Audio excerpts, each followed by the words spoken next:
News live കൊച്ചിയിലേക്ക് സ്വാഗതം. ഈ വാർത്തകൾ നിങ്ങൾക്കായി അവതരിപ്പിക്കുന്നത് Leotech solar solutions powered by mile food stuffs Mookkannoor, Grazia tours and travels near Cochin airport and Cochin Kalabhavan Angamaly franchise.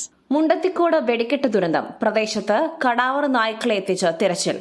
പരിക്കേറ്റ് ചികിത്സയിലുള്ള 10 പേരുടെ നില ഗുരുതരം.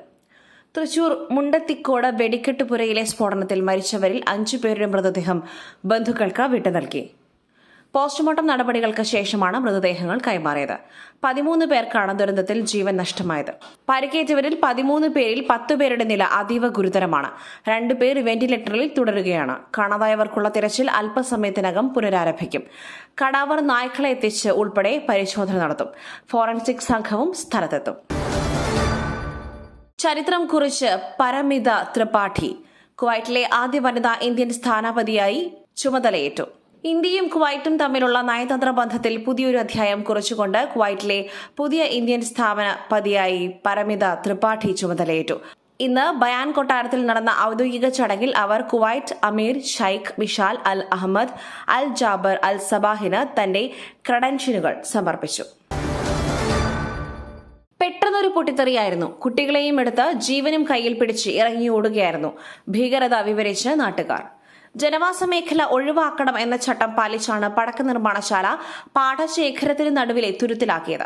സ്ഫോടനം എത്രത്തോളം ഭീകരമായിരുന്നുവെന്ന് വ്യക്തമാക്കുന്നതാണ് അവിടുത്തെ ആകാശ ദൃശ്യങ്ങളും പ്രദേശവാസികളുടെ പ്രതികരണങ്ങളും. കിലോമീറ്ററുകൾ അകലെയുള്ള വീടുകളിൽ പോലും സ്ഫോടനത്തിന്റെ പ്രകമ്പനം ഉണ്ടായി.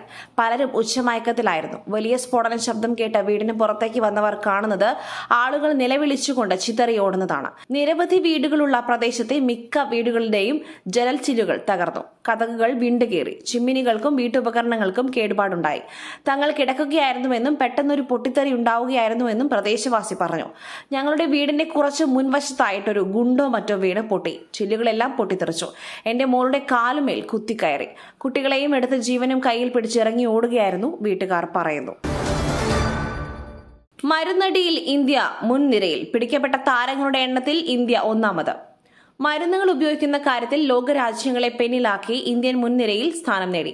വേൾഡ് അത്ലറ്റിക്സ് ഇന്റഗ്രിറ്റി യൂണിറ്റിന്റെ റിപ്പോർട്ട് പ്രകാരം കായിക താരങ്ങളുടെ നിരോധിത ഉത്തേജക ഔഷധ ഉപയോഗത്തിൽ ഇന്ത്യ ഏറ്റവും അപകടകരമായ നിലയിലാണ്.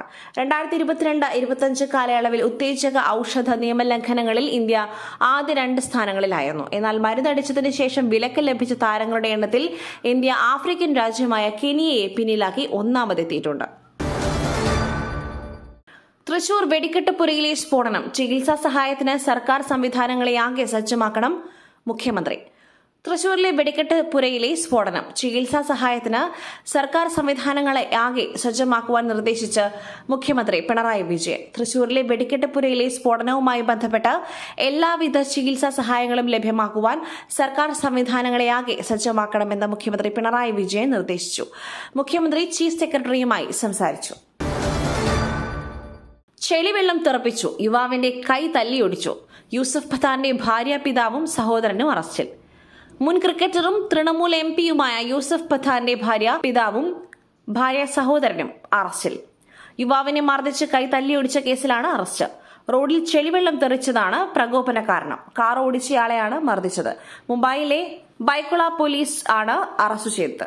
മറ്റൊരു വാർത്തയുമായി കണ്ടുമുട്ടുന്നതുവരെ നന്ദി, നമസ്കാരം.